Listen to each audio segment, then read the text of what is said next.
Навистина е задоволство да се биде во црквата Свети Наум Охридски, тука во Виена, каде што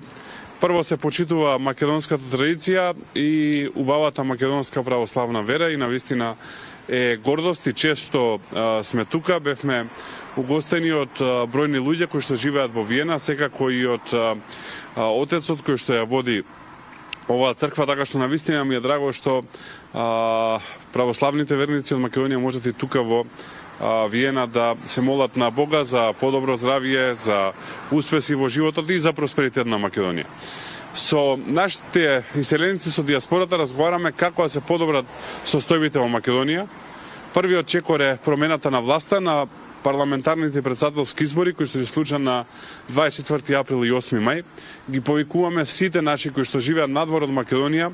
да дојдат на 24 април и 8 мај во Македонија и да го искористат своето право на глас, како ВМРО-ДПМН би освоило рекорден број пратеници, не би било уценувано од никој од овие кои што се сега корумпирана елита на власт. На ВМРО-ДПМН му треба чист мандат,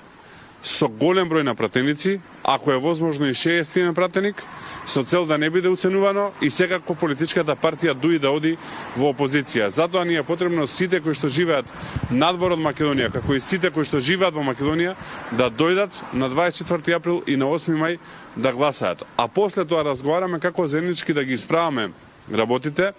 пред се да се врати гордоста, македонската национална гордост кај македонците, тоа е првата работа што треба да ја направиме, и секако втората работа е чистење на корупцијата и покренување на економијата со цел што помалку луѓе да ја напуштаат Македонија и секако оние кои што се надвор да имаат можност да се вратат во Македонија. Оваа средба сигурно убава за вас со македонците тука. Минута предходно имавте средби и разговори за македонската евроинтеграција и економија со министерката за Европа и Устав на Австрија и со министерот за надворешни работи. А предходно неколку дена бевте во Букурешт, каде со исто стварите неколку билатерални средби, а партискиот лидер Мицкоски имаше и свој говор на Конгресот на Европската народна партија. Зашто се разговараше прво денеска тука во Виена со политичкиот крем на Австрија, можеме да кажеме? Па добро рековте, министерката Ештадлер и министерот Шаленберг се двајца водечки луѓе во Австрија. Самото тоа што ние се уште сме во опозиција, а бевме примени на највисоко државно ниво со сите почести и протоколи кои што следуваат само за државници, покажува како австријската влада гледа на ВМРО-ДПМН, а тоа е како партија која што ќе води идната влада на Македонија и како сериозен партнер во Македонија. Разговаравме како да се олабават стегите околу Македонија, како да се симне оваа непринципиелна блокада која што ја прави Бугарија и како Македонија да напредува напред. Но исто така разговаравме и за возможни австријски инвестиции во Македонија, кои што се поддржани и од Стопанската комора на Австрија со која што имавме средба, како повеќе австријски капитал да влезе во Македонија со цел да се отворат нови работни места во Македонија, постојните работни места добијат повисоки плати и македонците да останат во Македонија и оние кои што се надвор да имаат услови да се вратат и да имаат еден пристоен живот дома, така што ова беше основата на разговорите. Повторувам, бевме примени на највисоко државно ниво со сите државни почести што многу кажува за односот кој што Австрија и особено министрите од политичката партија ОФП, која што е наша сестринска партија во рамки на Европската народна партија, го имаат кон ВМРО-ДПМН. Да се вратиме малку сега на домашната политичка сцена.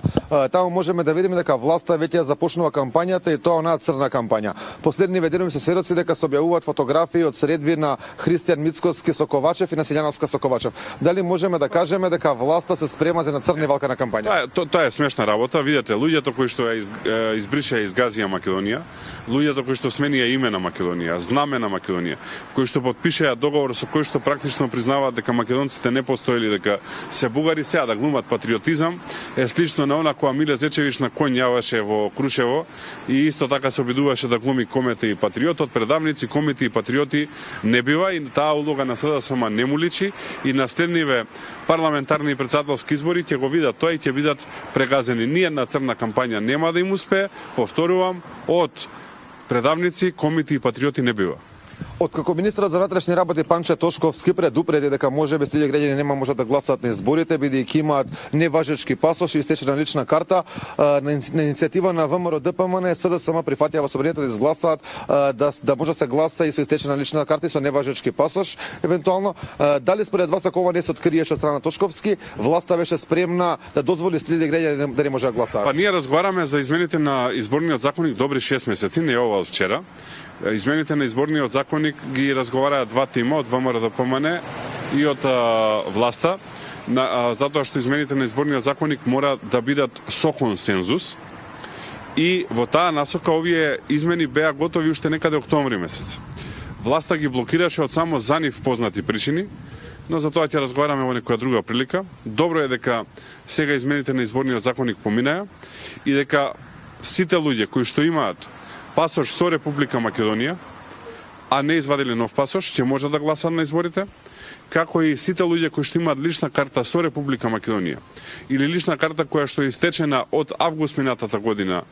па навака, ќе можат да гласаат на изборите. Ќе повторувам, сите кои што имаат истечена лична карта до 9 месеци или истечен пасош до 9 месеци или имаат важечки пасош или важечка лична карта на кој што пишува Република Македонија, а не новата придавка, ќе можат да гласаат на парламентарните избори благодарение на пратеничката група на ВМРО ДПМН која што ги иницираше измените на